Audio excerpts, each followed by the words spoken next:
Mais pourquoi, depuis presque 2 ans maintenant, il n'y a aucune indignation, aucune émotion de ces gens-là quand ça touche des Palestiniens? Pourquoi cette approche sélective, cette émotion en fonction de la couleur de peau, de l'origine, de la nationalité, de la religion de ceux qui sont frappés par des drames? Pourquoi on ne dit pas aujourd'hui le droit international est bafoué? Et nous, la France, nous allons nous indigner collectivement, quel que soit le bord politique, parce que ça n'est pas la question d'un bord politique, c'est la question du respect des valeurs humaines, universelles, universalistes. Nous ne sommes plus la France quand nous nous comportons comme Yael Braun-Pivet. Elle joue l'institutrice qui taperait sur les doigts de ceux qui aujourd'hui ne respectent pas le règlement. Mais il ne faut pas le respecter, le règlement de l'Assemblée nationale. Il ne faut pas le respecter. On met le visage, les noms, les histoires des Israéliens civils qui ont été tués. On a raison de le faire. Moi, encore une fois, je ne suis pas pour qu'on taise la mort de civils israéliens. Je ne suis pas pour que nous ne ressentions pas de peine pour cela. Personne n'a dit ça. Mais pourquoi nous ne faisons pas pareil pour les autres? Et on voit que la disproportion,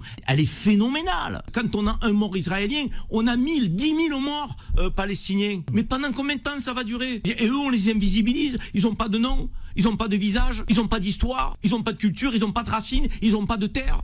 Moi, je refuserai toujours de me taire. Je refuserai toujours de baisser la tête. Je défendrai toujours la cause palestinienne. Parce que c'est une cause juste. C'est une cause qui nous incombe une responsabilité. Emery Caron a raison. David Guiraud a raison. Mathilde Panot a raison, Emmanuel Bompard a raison, Sébastien Delogu a raison. Ils ont raison, la France insoumise. Après, on te dit, ils vont draguer l'électorat musulman. Mais de quoi on parle?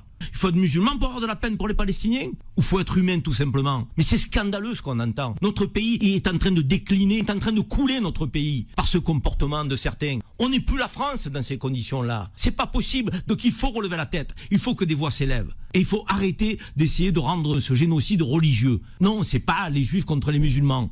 Les juifs et les musulmans sont capables de s'entendre lorsqu'on a des juifs et des musulmans qui ont une dimension humaine, lorsqu'ils partagent l'essentiel. Et aujourd'hui, Netanyahou ne partage rien sur le plan humain. C'est un barbare, c'est un criminel. Sa place est en prison. Masterclass de Karim Zeribi. Alors lui, il est vraiment au-dessus de tout, hein. Depuis le début, il est au-dessus de tout. Il n'y a pas photo. Et lui, on ne peut pas le targuer de draguer un électorat. C'est ça qui est bien. Mais il a complètement raison. Et puis, Yael Braun-Pivet, aujourd'hui, n'a aucune objectivité à parler de ce conflit, naturellement.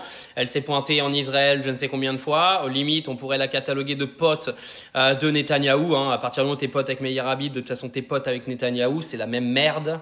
Et pareil que Karim Zeribi, moi je ne me tairai pas, je continuerai de dénoncer. C'est vrai que le conflit israélo-palestinien a été un petit peu évincé des médias depuis un petit moment, parce que tout simplement les Palestiniens ne sont pas ukrainiens et ne sont pas israéliens. Parce que si ça avait encore été des morts en Israël, croyez-moi que ça aurait fait encore la une de tous nos médias, parce qu'apparemment une vie n'est pas égale à une autre, comme on nous l'a bien dit. Mais écoutez, on fermera pas nos gueules, hein. De toute façon, on fermera pas nos gueules. C'est un petit peu comme quand moi je parle des musulmans, on me dit de fermer ma gueule et d'arrêter de sucer les musulmans. Quand je parle des Palestiniens, on vient me dire que je suis antisémite. De toute façon, on fait tout pour te faire fermer ta gueule. Mais on la fermera pas notre gueule. On continuera de l'ouvrir, ne vous inquiétez pas. Bien grand comme il faut. Et ça tombe bien, j'ai une grande gueule.